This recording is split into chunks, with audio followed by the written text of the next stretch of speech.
और बाबा साहब के द्वारा हमें दिए गए आदेश बहुत ज्यादा महत्वपूर्ण हो जाते हैं। हमें उन्हें समझने की जरूरत है साथियों। अभी एक बड़ा हादसा देश में हुआ, पहलगांव। कोई 26 बताता है, कोई 27, कोई 28। इतने लोगों को कहा जाता है कि आतंकवादियों ने मार दिया, और ये भी कहा गया कि धर्म पूछ के मारा गया। एक और बात निकल के आई कि ये भी कहा गया कि मोदी को बड़ा सिर पे चढ़ा रखा। ये भी आया वीडियो निकल के। ये निश्चित रूप से गलत हुआ। मेरी संवेदनाएं उन पीड़ित परिवारों के प्रति है। मेरी श्रद्धांजलि है उन सभी को जो इस दुर्घटना में मारे गए, जो इस हत्याकांड में मारे गए। उनके परिवार को इस अटूट दुख को सहने की शक्ति मिले, मेरी ऐसी भावना है, मेरी ऐसी कामना है। लेकिन सवाल ये खड़ा होता है कि आखिर ये सब कुछ हो कैसे रहा है, इसके पीछे कौन है आदमी, कौन व्यक्ति है इसके पीछे की ये सारी चीजें हो रही है। कोई तो होगा, बिना कारण के तो कुछ होता नहीं। हम तो तथागत को मानने वाले हैं, और तथागत का तो कहना है कि हर जो कुछ भी हो रहा है उस बात का कोई कारण है, बिना कारण के कुछ नहीं है। और कारण है तो परिणाम भी है, तो कुछ तो है इसके पीछे। बड़ी बड़ी बातें कही जा रही हैं, और एक समाज विशेष को, समुदाय विशेष को, मुझे नाम लेने में दिक्कत नहीं, मुस्लिम समाज को निशाना बनाया जा रहा है। जैसे उन्होंने ये सब कुछ किया। भाई आतंकवादी का तो कोई धर्म नहीं होता, कोई भी हो सकता है, लेकिन मुस्लिम समाज को टारगेट किया जा रहा है। और उसमें भी विशेषकर कश्मीर के जो बच्चे हैं, जो देश के अलग अलग कोनों में पढ़ रहे हैं, उनको टारगेट किया जा रहा है। हॉस्टल से निकाल के उन्हें भगाया जा रहा है, मारा पीटा जा रहा है, घरों से निकाल के उनको भगाया जा रहा है। ये कौन कर रहा है? इस सब के करने से किसको फायदा हो रहा है? और ये सब करके हिंदू मुस्लिम कौन कर रहा है? कौन चाहता है हिंदू मुस्लिम करना? और इस देश में हिंदू मुस्लिम की राजनीति आखिर आज तक कितने की है? कौन है इसके पीछे जिम्मेदार? मैं समझता हूं आप सब लोग बहुत अच्छी तरह से इस बात को जानते हैं। और ये बात इसलिए भी जरूरी हो जाती है कि इस देश का 56 मिलीमीटर वाला चौकीदार, जिसकी छाती 56 मिलीमीटर की है, वो ये कहता था कि नोटबंदी मैंने इसलिए की कि जाली नोट खत्म हो जाए, काला धन खत्म हो जाए और आतंकवाद खत्म हो जाए। तो अब आतंकवाद तुम्हारी चांद पे चढ़ के गोली मार रहा है, कहां गया भैया तुम्हारा वो? तुम्हारे वादे क्या हुए? दूसरा, यही 56 मिलीमीटर वाला चौकीदार ये भी कहता था, क्या अनुच्छेद, धारा बोलते हैं, अनुच्छेद तो बोला ही नहीं जाता उन पे, धारा 370 कश्मीर में हटाई गई। इसलिए हटाई गई ताकि वहां पर शांति स्थापित हो जाए। तो हो गई शांति स्थापित। और इससे भी गंभीर सवाल यह है कि वही मोदी देश का प्रधानमंत्री इस घटना के बाद में अरब देशों में कई सऊदी अरब की यात्रा पर था, और बताया गया कि यात्रा बीच में छोड़ गए, यहां आ गया, लेकिन कश्मीर नहीं गया। अब तो कहा गया भाई, किसी के लिए तो आया था यात्रा छोड़ के, तो जिसके लिए यात्रा छोड़ के आया वहां गया क्यों नहीं? कश्मीर क्यों नहीं गया? जिन परिवारों के लोग मारे गए उन परिवारों से मिलने क्यों नहीं गया? क्या कार्रवाई की? और यही नहीं, आके सर्वदलीय बैठक बुलाई, सभी दलों की बैठक बुलाई और खुद भाग गया। कहां भाग गया? अपनी चुनाव की रैली करने मधुबनी बिहार में। और उसके चेहरे पे जरा भी शिकन नहीं। आपने देखा होगा वो और नीतीश कैसे खूब मौज ले रहे हैं, हंस रहे हैं, गा रहे हैं, सब कुछ मस्ती कर रहे हैं ना। ये बातें मैं आपको इसलिए समझा रहा हूं कि ये समझने की कोशिश करो कि इसके पीछे असली कौन है, असली आतंकवादी कौन है, क्या वही है जिनको बताया जा रहा है या कोई और है?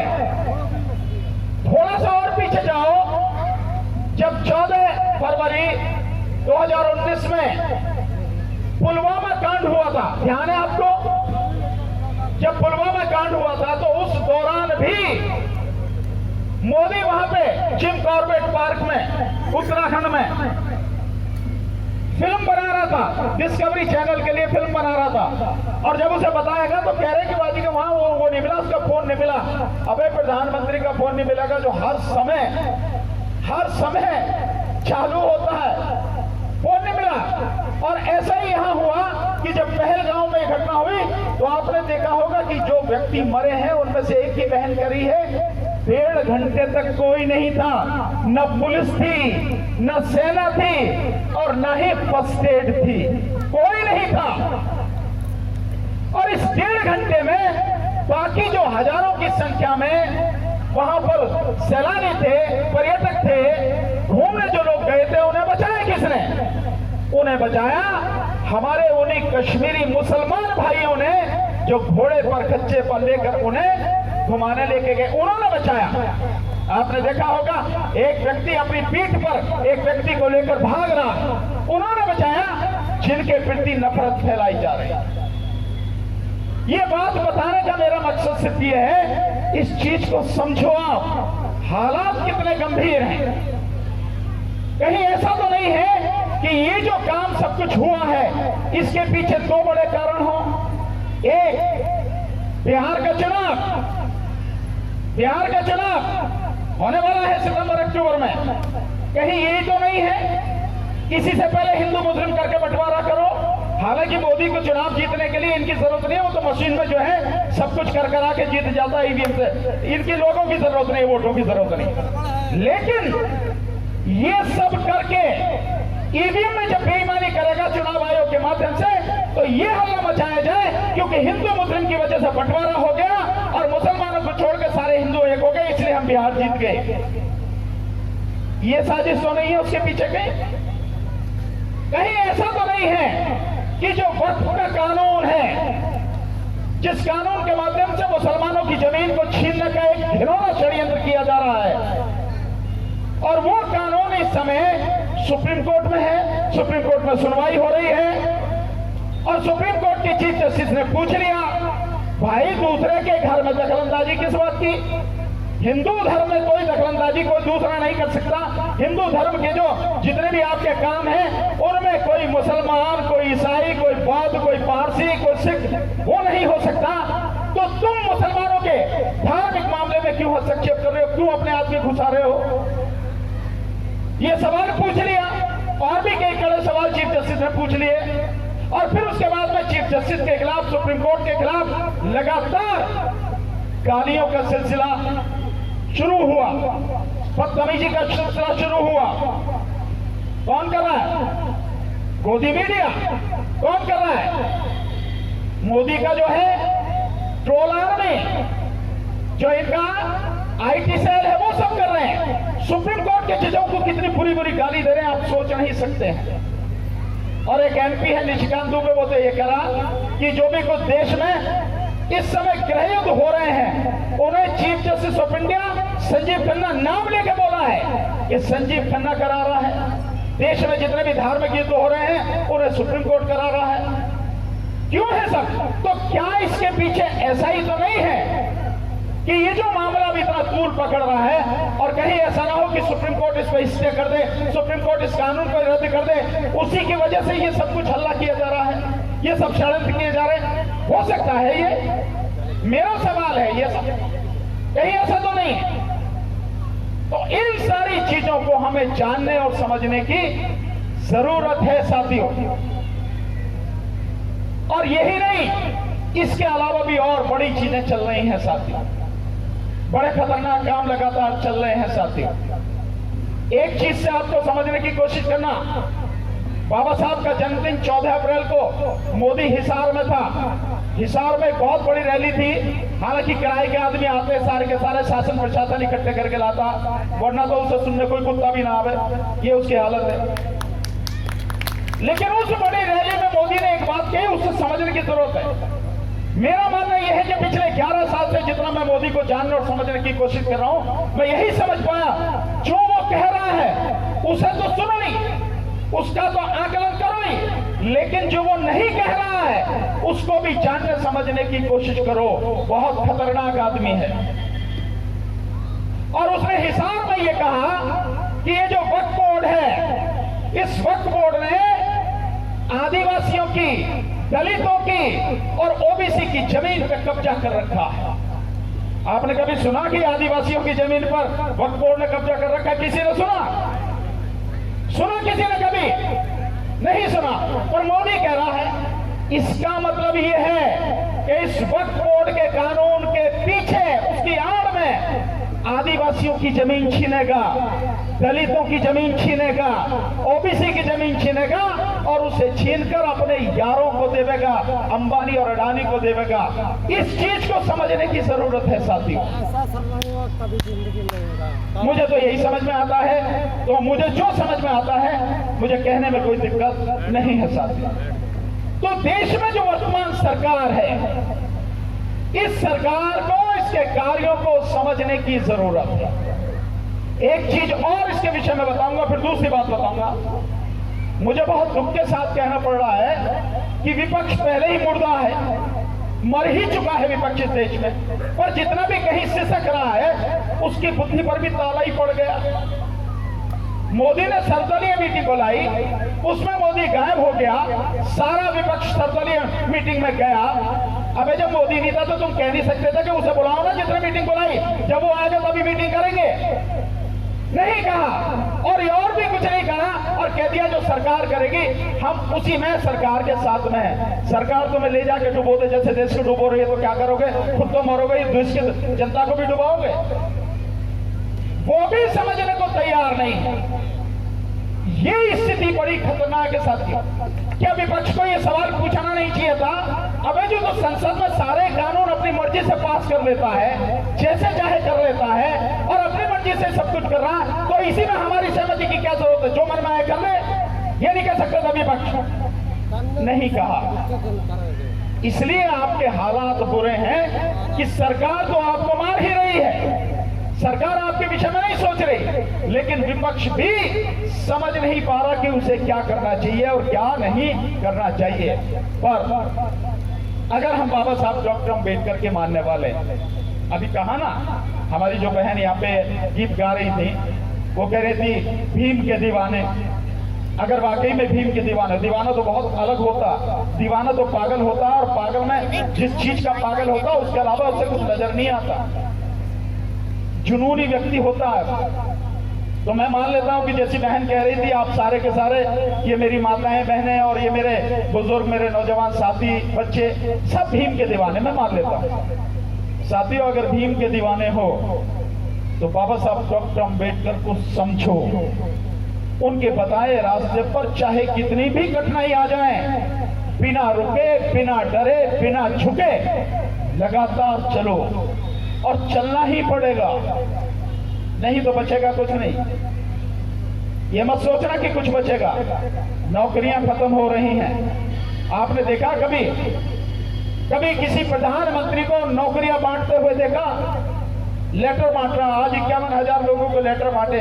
अबे ये काम तो क्लर्क का काम होता है। जिस भी डिपार्टमेंट में नौकरियां निकलती हैं, हम सब पढ़े लिखे लोग बैठे हैं, नौकरी करने वाले लोग बैठे हैं। जिस डिपार्टमेंट में नौकरी निकलती है, एडवर्टाइजमेंट निकाला जाता है, उसका एग्जाम लिया जाता है, और पास होने के बाद उसी का जो हेड होता है वो लेटर जारी करता है, क्लर्क उन्हें भेज देता पोस्ट से। यही तो होता कि नहीं होता? लेकिन मोदी बांट रहा, 51,000 पता नहीं कौन सा झंडा गाड़ेगा। मतलब देश के सामने जो हालात है उनसे उसे चिंता नहीं है, लेकिन ये, और कल आके जो अपने मन की बात करेगा, हर इतवार को करे ना, हर महीने में एक आखिरी इतवार। तो इन हालात को समझो साथियों। और मैं इसलिए कह रहा हूं, बुरा मत मानना, मानो भी तो भी कोई बात नहीं, हम समझे नहीं। अगर साथियों हम समझ गए होते ना, तो बाबा साहब 14 अक्टूबर 1956 को जब उन्होंने नागपुर में लाखों लोगों के साथ बौद्ध धर्म की दीक्षा ली, हम सारे के सारे कब के बुद्धिस्ट हो गए होते, कब के बौद्ध धर्म में दीक्षित हो गए होते। और हुए तो नहीं। बहाने हम चाहे अपनी पत्नी को दें, चाहे किसी को दें, कुछ भी करें, लेकिन हुए तो नहीं। आज भी हम वहीं के वहीं खड़े हैं। आज भी इस देश में मात्र 0.5%, देश की आबादी 140 करोड़, इस 140 में 0.5% यानी कि मात्र 70 लाख लोग ही बुद्धिस्ट हैं। 70 लाख। और बाबा साहब के समय में ही उसी दिन 10 लाख लोग बुद्धिस्ट हो गए। तो हमारी प्रगति कितनी है इसको आप समझ सकते हो। इस चीज को जानने की, समझने की जरूरत है साथियों।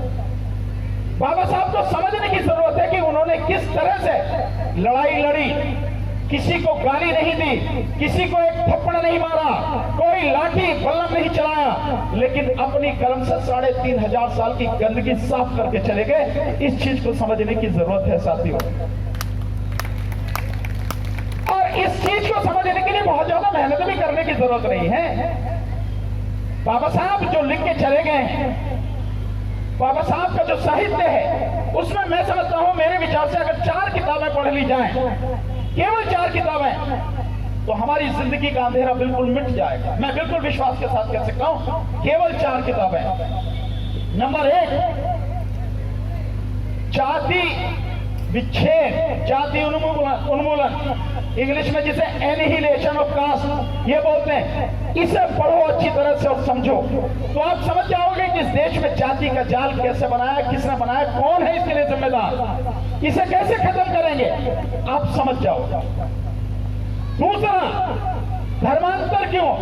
बाबा साहब डॉक्टर अम्बेडकर ने बताया ना कि धर्मांतर क्यों। ये एक छोटी सी किताब है, बाबा साहब का भाषण है, वही है किताब। इसे पढ़ो आप, तो आप समझ जाओगे कि हमें बौद्ध धर्म की दीक्षा क्यों लेनी चाहिए, और बौद्ध धर्म की दीक्षा लेने के बाद भी हम बेहतर ही होंगे, हमारा भविष्य उज्जवल होगा, हम मजबूत होंगे, हमारी उसमें कोई कमी नहीं आएगी किसी भी तरह की। जिनको ये डर है कि रिजर्वेशन चलाया जाएगा, भैया रिजर्वेशन तो तुम्हारा चला गया, डर है रखे रखो, क्या फायदा। तुम्हारे नेताओं के होते हुए तुम्हारे 131 MP लोकसभा में है और 1145 MLA इस देश में हर विधानसभा में है, मिला के टोटल। इनके रहते हुए तुम्हारा रिजर्वेशन चला गया, निजीकरण के माध्यम से सारा रिजर्वेशन चला गया। लेकिन अगर बाबा साहब डॉक्टर अम्बेडकर की बात को मान लिया, समझ लिया, और धर्मांतर क्यों पढ़ने के बाद में हम लोग मास स्केल पर करोड़ों की संख्या में धर्म में दीक्षा लें, बौद्ध धर्म की दीक्षा लें, तो आपके दिन बदलने शुरू हो जाएंगे। आपके दिलो दिमाग से गंदगी, आपकी जिंदगी से गंदगी और दुख साफ हो जाएगा। तो यह किताब पढ़नी चाहिए। एक और किताब, और वो किताब है बुद्ध और उनका धर्म। बुद्ध और उनका धर्म बाबा साहब डॉक्टर अम्बेडकर ने लिखी है। इन किताबों को पढ़ो, इन किताबों को पढ़, ज्यादा नहीं पढ़ने की जरूरत। और अगर कोई बहुत ज्यादा समझना चाहता है तो एक और पढ़ ले कि आर्थिक स्थिति किस तरह से है, क्यों बुरी है। उसके लिए रुपए की समस्या बाबा साहब ने लिखी है, बस इसे पढ़ लो।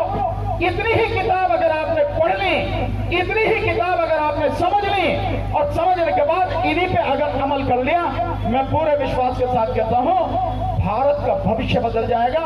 आपके घर से, आपकी जिंदगी से दुख बिल्कुल साफ हो जाएंगे। ये हमें पढ़ने की, समझने की और उस पर चलने की जरूरत है। नहीं तो साथियों, अगर आप नेताओं के भरोसे बैठे हो, वो आपको कुछ देने वाले नहीं, वो आपका भला करने वाले नहीं। नेता ने हमेशा अपना भला किया, और ये तो नेता कहना भी इनको बेकार है, इनको तो राजनीतिबाज कहना चाहिए, जैसे कबूतरबाज, किसी तरह से राजनीतिबाज। नेता नहीं है ये। नेता होते तो तुम्हें सही रास्ते पर ले जाते, नेता होते तो तुम्हारे लिए संघर्ष करते, नेता होते तो तुम्हारे लिए लड़ते, तुम्हारे हक और अधिकार उनको सुरक्षित रखते। तो मैं तो यही मानता हूँ कि नेता नहीं है, MLA कह लो, MP कह लो, राजनीतिबाज कह लो, यही है सब कुछ। और ये जैसे भी हैं, इन्हें कोई फर्क नहीं पड़ता, सरकार में है तो, नहीं है तो, इधर से उछल के इधर बैठ जाए, इधर से उछल के वहां बैठ जाए, जरा सी देर में कहां पहुंच जाए कुछ नहीं पता। इनके भरोसे मत रहना, इनके भरोसे रहना आत्महत्या करना है। मैं तो इतना ही समझता हूं, अपने भरोसे चलो। बुद्ध ने कहा है ना, अत्तदीपो भव, अपने भरोसे चलो। और अपने भरोसे चलने के लिए आपको पढ़ना पड़ेगा। बाबा साहब डॉक्टर अंबेडकर ने कहा ना, जिसको सम्मान से जीना है उसे लड़ना होगा, और जिसे लड़ना है उसे पढ़ना होगा। और पढ़ना साथियों, मैंने जो बताया और इसके अलावा जो हमें पढ़ाया बहुजन नायक माननीय साहब काशीराम जी ने, जैसे उन्होंने बताया, जैसे उन्होंने समझाया, जैसे हमें कैडर दिए और कैडर देकर हमें लड़ने के काबिल बनाया, उसी कैडर के माध्यम से हमें पढ़ना पड़ेगा, उसी कैडर व्यवस्था को हमें चालू करना पड़ेगा, लगाना पड़ेगा, लगातार कैडर देने पड़ेंगे, तब जाके सुधर पाएगा, तब जाके आप लड़ने के काबिल बन पाओगे। जिनसे आपकी लड़ाई है वो कोई साधारण लोग नहीं है। ये सही बात है कि एक नंबर के बेईमान, ये सही बात है एक नंबर के भ्रष्ट हैं, एक नंबर के झूठे हैं, एक नंबर के षड्यंत्रकारी हैं। लेकिन ये भी बात सही है कि बहुत से काम बुद्धि से करते हैं, तो उस लेवल की बुद्धि हमारे अंदर है, ऐसा नहीं है कि नहीं है हमारे अंदर। हमने टक्कर दी है, हमारे बाबा के मुकाबले आज तक कोई पढ़ा लिखा बुद्धि वाला उनमें हुआ नहीं और आगे भी होगा नहीं, मैं इसकी भी गारंटी दे सकता हूँ। तो बुद्धि है हमें, बस उसका इस्तेमाल करने की जरूरत है साथियों। और अगर हमने उसको इस्तेमाल कर लिया, तरीके से काम कर लिया, तो हम लड़ भी पाएंगे, जीत भी पाएंगे।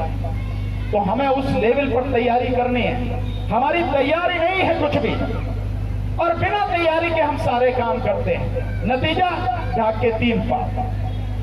इसे बदलो। और मैं आपसे केवल एक ही निवेदन कहने आया हूं, मेरी बात मानो ना मानो ये तो देखो आपके ऊपर है, पर मैं आप हो तो आपसे कह दे रहा हूं। और मैं ये मानता हूं कि जितने लोग इस समय यहाँ बैठे हैं, जितनी माताएं, बहनें, बच्चियां, जितने बुजुर्ग, नौजवान साथी, जितने आप बैठे हो, अगर इसके आधे नहीं चौथाई लोग भी मेरी बात को समझ गए और समझ के बाबा साहब के बताए रास्ते पर चलना शुरू कर दिया, बदलाव आपको दिखने लगेगा साथियों, लगातार आपको बदलाव दिखेगा। तो मैं तो आपसे सिर्फ इतना ही कहूंगा साथियों, हम कम से कम अगले 5 साल के लिए, कम से कम अगले 5 साल के लिए इस तरह के फंक्शन बंद कर दें। मेरी बात से सहमत नहीं भी हो सकते, बुरी भी लग सकती है, और मैं ये कहूंगा हमें ऐसे फंक्शन बंद कर देने चाहिए, ऐसे नाच गाने बंद कर देने चाहिए। दुश्मन बहुत शातिर है, कितना शातिर है आप इसका अंदाजा लगा लीजिए। एक उदाहरण से समझाता हूं। 2024 के चुनाव में देश की जनता ने मोदी के विरोध में जबरदस्त तरीके से वोट दिया, तभी जो 400 का राग गाता था वो 240 पे टिक गया, और 240 पे भी बेईमानी से, क्योंकि लगभग 5.25 करोड़ वोटों की बेईमानी की गई। उसकी वजह से 89 सीटें मोदी ज्यादा जीत के आया। अगर वो बेईमानी नहीं होती, लगभग 5.25 करोड़ वोट की, तो मोदी 160 पे टिक गया होता और अपने आप देश छोड़ के भाग गया होता। लेकिन बेईमानी से 240 आई, और उसके बाद जो बेईमान नेता हैं, चाहे उनमें नीतीश कुमार का नाम लो, चाहे नायडू का नाम लो जो अपने स्वार्थ के लिए है, चाहे जिसका भी नाम ले लो, ये सारे के सारे अपने स्वार्थ के लिए है, जनता की इन्हें कोई परवाह नहीं है, उसके साथ लगे हुए और उसकी सरकार चल रही। अब इसके बाद देखिए, हरियाणा में चुनाव हुआ, 14 लाख वोटें बढ़ाई, 14 लाख वोटें बढ़ा के 20 सीटें ज्यादा जीत के हरियाणा में सरकार बना ली। बाकी विपक्षी पार्टियों ने क्या किया? कांग्रेस वाले गए इलेक्शन कमीशन के पास, भैया ये हमारी दिक्कत है, सुन ले। अबे जो गर्दन काट रहा, जो इस बेईमानी शामिल है, तुम उसी के पास गए हो कि गर्दन बचा ले, वो तुम्हारी गर्दन बचावेगा भाई? वो तो गुलामी कर रहा मोदी की, और जब तक है बैठा हुआ मोदी, बैठा हुआ मोदी की गुलामी करेगा। किससे मांग रहे हो तुम जनता के बीच में क्यों नहीं जाते? और उसके बाद में महाराष्ट्र का चुनाव हुआ, सबका सुपड़ा साफ कर दिया, आपने देखा था। उसके बाद में उसके हौसले बहुत बुलंद हैं मोदी के, बहुत ज्यादा, और अब उसकी निगाह है बिहार के चुनाव पर। मेरा अपना विश्वास है, मेरा अपना आकलन है, केवल विश्वास नहीं आकलन, कि बिहार के चुनाव में इस बार नीतीश कुमार के साथ मिलकर नीतीश कुमार की राजनीति हमेशा के लिए समाप्त करेगा और अपने दम पर बिहार में बीजेपी सरकार बनावेगी। और उसके बाद उसकी निगाह केवल एक है, वो है उत्तर प्रदेश। और उत्तर प्रदेश का चुनाव 2027 का अगर वो जीत गया, कोई उसे रोक नहीं पाएगा। और उस चुनाव को जीतने के लिए जो भी कुछ हो सकता है वो सब किया जाएगा। पर हम लोग अगर उत्तर प्रदेश के चुनाव में उसे रोक पाए तो फिर बीजेपी खड़ी नहीं हो पाएगी। मेरा विश्वास है, मेरा आंकलन है, और मैं यही कहूंगा आप सबसे कि हमें उसकी तैयारी करनी चाहिए कि हमें इसके बढ़ते हुए कारवां को, काफिले को हर सूरत में उत्तर प्रदेश में रोकना है, इसको घुटनों पर लाना है। वो लड़ाई हमें लड़नी है, और वो लड़ाई जब तक ट्रेंड नहीं होगे, जब तक आप कैडराइज नहीं होगे, जब तक मान्यवर साहब काशीराम द्वारा दिए गए कैडर के अनुसार आप पूरी तरह से मजबूत नहीं बनेंगे, आप न लड़ाई लड़ पाएंगे, जीतना तो भूल ही जाओ। तो हम लोगों ने ये काम शुरू कर दिया है साथियों, और हम लगातार ये काम कर रहे हैं। हमने एक व्यवस्था की है कि हर महीने जो सेकंड सैटरडे और संडे होता है, यानी दूसरा शनिवार और दूसरा इतवार, इस पर हम 100 लोगों को लगातार कैडर दे रहे हैं। आप में से बहुत से साथी होंगे जो मंच पे भी बैठे हैं और जो सामने भी बैठे हैं, मान्यवर साहब का मान्यवर साहब काशीराम जी का कैडर लिया होगा।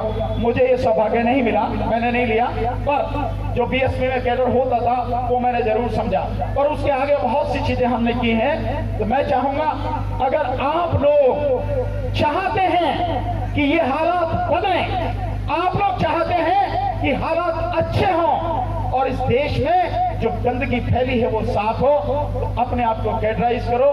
हम अब दिल्ली का जो कैडर कर रहे हैं वो 14 और 15 जून को 14 और 15 जून को हम लोग वो कर रहे हैं। जो भी साथी उसमें कैडर लेना चाहते हैं, कम से कम 15 दिन पहले अपना सारा बायोडाटा सब कुछ हमें भेजें, और उसके बाद हम जितने भी साथी सेलेक्ट करके वो हम कैडर करेंगे, तभी हम लोग लड़ने के काबिल होंगे और लड़ पाएंगे। समय बहुत हो गया, मैं जानता हूँ पीछे भी साथी बैठे हैं, उन्हें भी बोलना है, आप लोगों को उन्हें भी सुनना है, उसके बाद घर भी जाना है। आपने बुद्धिस्ट सोसाइटी ऑफ जो दिल्ली है, उन्होंने मुझे यहाँ बुलाया, मौका दिया बोलने का, सम्मान दिया, आपके बुलावे का, आपके मौके का, आपके सम्मान का बहुत बहुत धन्यवाद, बहुत बहुत शुक्रिया आप सबका। आपने धैर्य से मेरी बात सुनी, पर मेरी बात को सोचना साथियों जरूर, बिना मतलब अगर आप बात सोचोगे नहीं, उस पर चिंतन मनन नहीं करोगे तो कोई परिणाम होने वाला नहीं है साथियों। इसी के साथ मैं अपनी बात समाप्त करता हूँ। आप सबसे भी और आप सबसे मैं विदा भी लेना चाहूंगा, क्योंकि मुझे और बहुत काम करने हैं साथियों। इसीलिए आप सबको मेरा बाबा साहब के जन्मदिन की और राष्ट्रपिता ज्योतिबा फुले जी के जन्मदिन की एक बार बहुत बहुत बधाई। आप सभी को नमो बुद्धाय, जय भीम, जोहार, आदाब, सत श्री अकाल, नमस्कार। धन्यवाद वकील साहब, आपने हर फील्ड की बात यहाँ पर उठाई है, देश के हालातों से भी अवगत कराया है, और बाबा साहब डॉक्टर भीमराव अम्बेडकर जी के जीवन संघर्ष पर भी आपने